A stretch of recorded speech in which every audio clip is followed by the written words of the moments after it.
మనం ఈ వీడియోలో సబ్స్టిట్యూషన్ మెథడ్ గురించి నేర్చుకుందాం.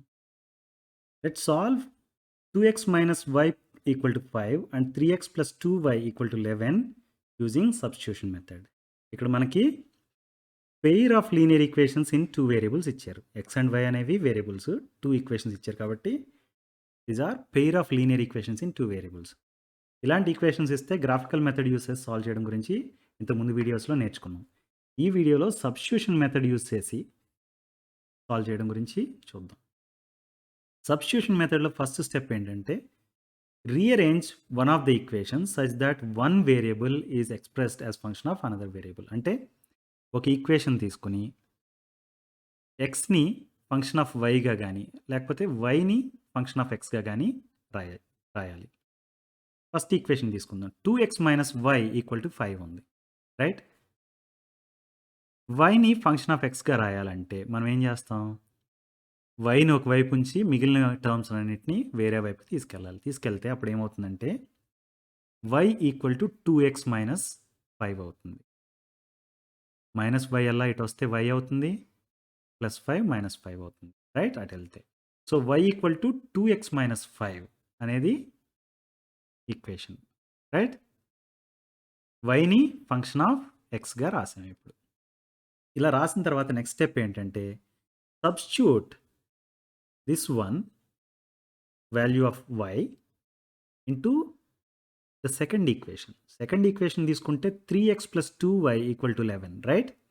ఇందులో y ఎక్కడుందో అక్కడ ఇంతకుముందొచ్చిన ఈక్వేషన్‌ని వాడాలి.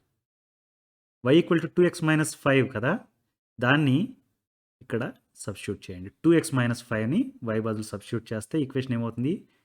3x plus 2 times 2x minus 5 equal to 11 అవుతుంది. దీన్ని ఎలా రాయొచ్చు? 3xని 3xగా ఉంచి plus 2 times 2x that is plus 4x and this is 2 times minus 5 that is minus 10. Right? 3x plus 4x minus 10 equal to 11. ఇప్పుడు 3x plus 4x is 7x and this minus 10 ఇటు పక్క తీసుకెళ్తే plus 10 అవుతుంది. 7x equal to 21. అప్పుడు x ఏమవుతుంది? 21/7 that is equal to 3 అయింది. x value వచ్చేసింది ఇప్పుడు. y వాల్యూ ఏంటో తెలుసుకోవాలి. దానికోసం ఏం చేస్తాం? Let's substitute x value into any of the expressions. మన దగ్గర ఈక్వేషన్స్ ఏమి ఉన్నాయో ఆ ఈక్వేషన్స్‌లో సబ్స్టిట్యూట్ చేయడం ద్వారా వాల్యూ y వాల్యూ తెలుసుకోవచ్చు. 2x మైనస్ 5 అనేది equal to y. Right? x value 3 కదా! సబ్స్టిట్యూట్ చేస్తే 2 times 3 minus 5 that is 6 minus 5 that is equal to 1. ఇప్పుడు మనం ఏమని చెప్పొచ్చు? x equal to 3 and y equal to 1 is the solution to given pair of linear equations in 2 variables అని చెప్పొచ్చు. Right? ఇంకొక problem చూద్దాం. Let's solve another set of linear equations in 2 variables. x plus 2y equal to minus 1. 2x minus 3y equal to 12 using substitution method. ఇంతకుముందు substitution మెథడ్‌లో మనం ఏం చేసాం? y as function of xగా రాసాం. రైట్? అలానే రాయాల్సిన అవసరం లేదు. xని యాజ్ ఫంక్షన్ ఆఫ్ yగా కూడా రాయొచ్చు. మనకి ఏది ఈజీగా ఉంటే అలా. ఫస్ట్ ఈక్వేషన్ తీసుకుందాం. దాన్ని రీఅరేంజ్ చేసి x యాజ్ ఫంక్షన్ ఆఫ్ yగా రాద్దాం. ఫస్ట్ ఈక్వేషన్ ఏంటి? x plus 2y equal to minus 1. Right? ఈ ప్లస్ 2వైని ఇటు పక్కకు తీసుకొచ్చామనుకోండి మైనస్ 2y అవుతుంది. అప్పుడు x equal to minus 1 minus 2y. Right? మనం ఏం చేసాం? xని ఒకవైపు ఉంచి మిగిలిన టర్మ్స్ అన్నిటిని వేరే వైపు తెచ్చాం.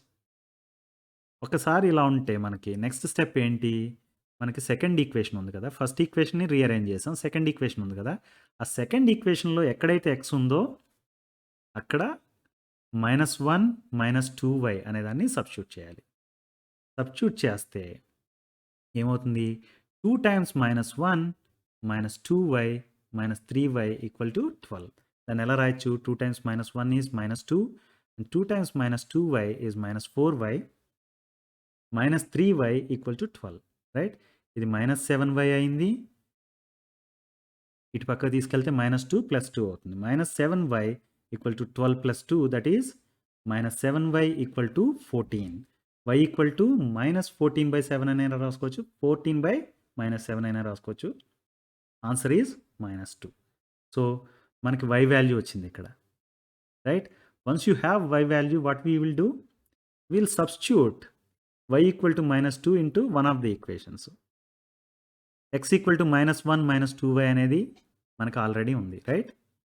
అందులో y బదులు -2 సబ్స్టిట్యూట్ చేయండి. అప్పుడు ఏమవుతుంది? x equal to -1 -2 times -2 that is -1 + 4 that is equal to 3. ఈ ఈక్వేషన్ సొల్యూషన్ ఏంటి అంటే ఏమని చెప్పాలి? x equal to 3 and y equal to -2 is the solution to the given pair of linear equations in 2 variables, right? Substitution method అర్థమైంది కదా, చాలా simple.